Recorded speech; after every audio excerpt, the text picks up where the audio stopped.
This class, we will be discussing string, declaration of string, and the string manipulation functions. So, what is a string? String is basically an array. It is an array of characters. For example, our college name, FISAT.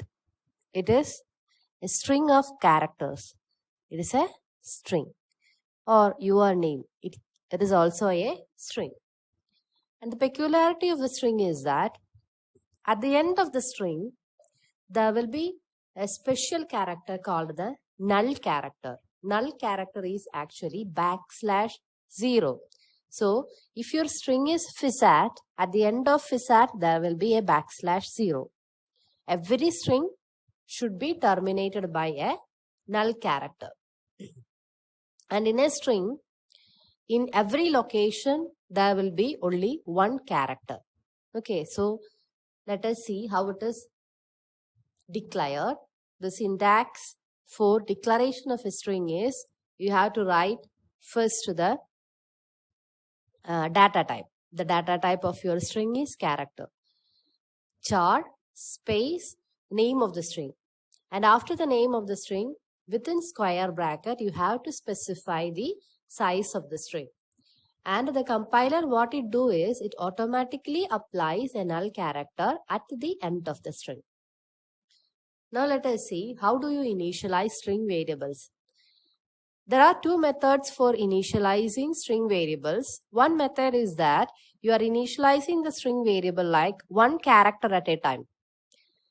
First example, name is a string name, and you are saying that in the square bracket, size is 4. Even though the size is 4, you are writing within curly braces, the name is Ram, R-A-M. Both R, A, M should be in single quotes and it should be separated by comma. And if you are initializing the string variables like this, that means one character at a time, at the end you have to mention about the null character yourself. Okay, whereas other method is that you are writing Ram together and you are putting it in double quotes. Or method, char space name within square bracket you are mentioning about the size 4 is equal to within double quotes Ram. In that method, you don't have to indicate that there is a \0 because it will be done by the compiler automatically. So you can see that how the array is arranged.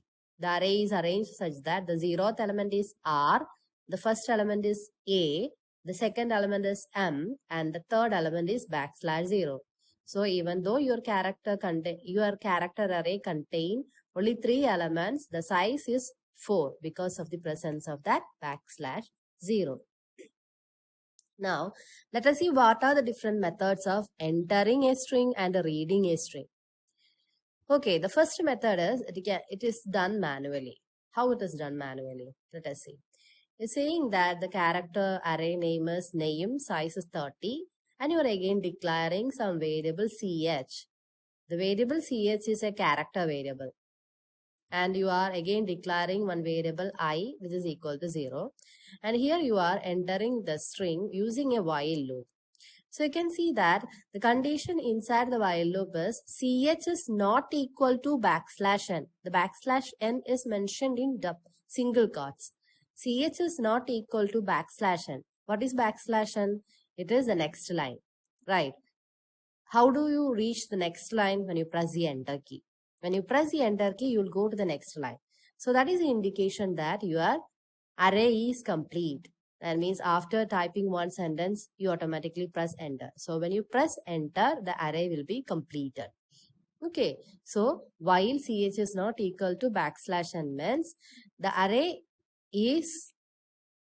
array will be terminated when you press the enter key. Okay, now what is inside the loop? Let us see. ch is equal to get char. So get char is something new that you are seeing. So get char. Get char is used for receiving one character from the keyboard.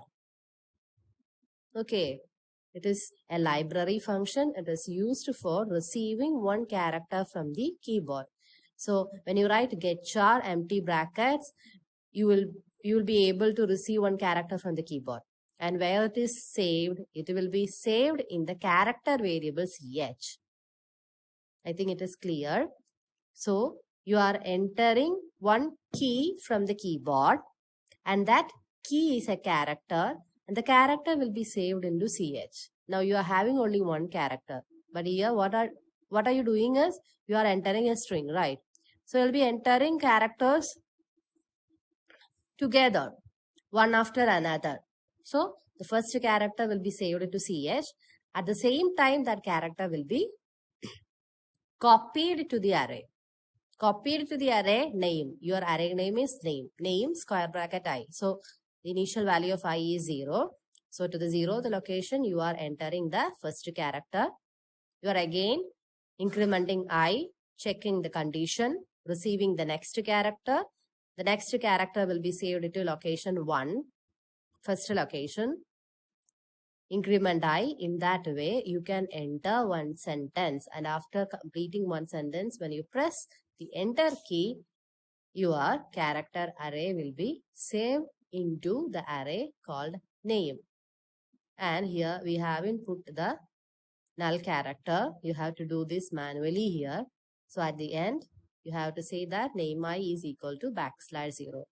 At the end, I value will be automatically incremented to the next location. So the last location, you have to put \0. How do you print that array? You can print it using %x, %s. Okay, so %s is a format specifier for string. Now you can do the same using printf and scanf. So printf, enter the name. Scanf, how do you scan away an integer using %d, right? How do you scan a character using %c? The same way you can scan a string using %s. But the problem is that there may come some error while you scan like this, and this is not always recommended to use scanf. The best method is you can use a getS and putS function. GetS and putS. As the name says, getS is for getting the string, putS is for displaying the string in the screen. So using getS, you can get the string from the keyboard. Using putS, you can display the same string in the monitor. So here the format is printf. You can write something, enter the name or something like that. GetS name, GetS the format is GetS in brackets. You have to write the name of the array. Then printf, again you can print the same using putS. putS within brackets, you just write the name of the array. And these are the string manipulation functions that are commonly used. String manipulation functions, there are different string manipulation functions, and the functions you basically want to study are these all. First one is strlen. It's used for calculating the length of the string. Next is strcpy, copying a string. strcat, cat is for concatenation. Concatenation means joining two strings. Then cmp is for comparing, strcmp. LWR, lower, used to convert the string into lowercase. UPR, strupr, convert the string to uppercase. So let us see the example for each string manipulation function. The first is for strcpy. So the function of this strcpy is that it copy the content of one string into another string. So here you have declared two strings. One is str, another one is cpy. You can see that here you have used a header file called string.h along with stdio.h. You should use string.h because in string.h you are having all these functions. String manipulation functions are present in string.h. So as I told you, you are using two string array. One is str, another one is cpy. So str is your source string. You are entering the string into str, gets str. You are getting the first string. It is saved in str. Next thing is, you want to copy, right? You want to copy the string in str to cpy. It is highlighted, the portions are highlighted, and it doesn't say that it has to be in uppercase. Your string name is in lowercase. You have to write in lowercase only. So it is just highlighted. So strcpy, brackets you have to write within small letter cpy comma str. That means the string in str is copied to cpy. So whatever be the string str, it is copied to cpy. How do you print it? The source string is %str. That is the source string. The copied string is cpy. So the sample output is also shown. The source string is csc and the copied string is also csc. Next is the strcat function, that is concatenation function. What is concatenation? Joining two strings. So if you are having two strings, you can join the second string to the end of the first string. So how it is done? The syntax is strcat within brackets string 1 comma string 2. The content of string 2 will be joined to the end of string 1. So let us see the example. You are entering two strings here. The string names are str and str1.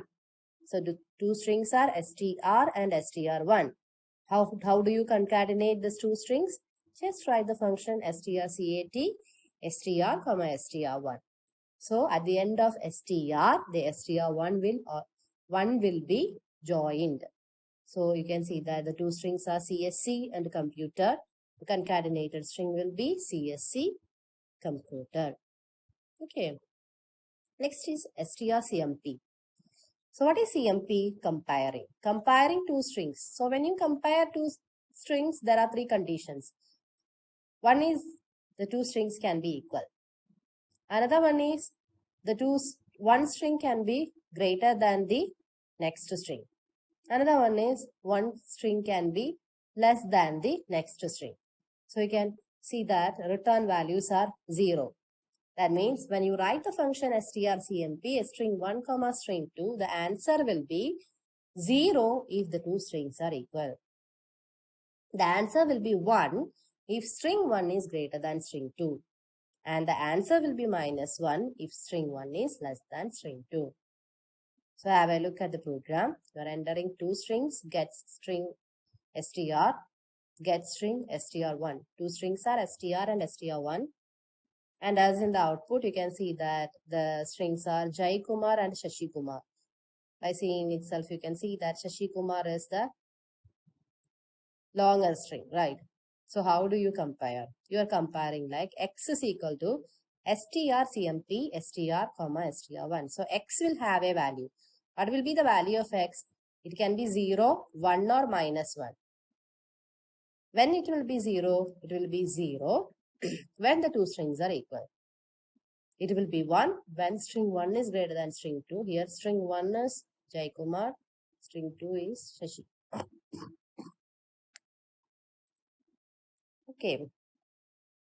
Sorry for the disturbance. Here you can write like if x is equal to 0. What is happening when x equal to 0? The strings are equal.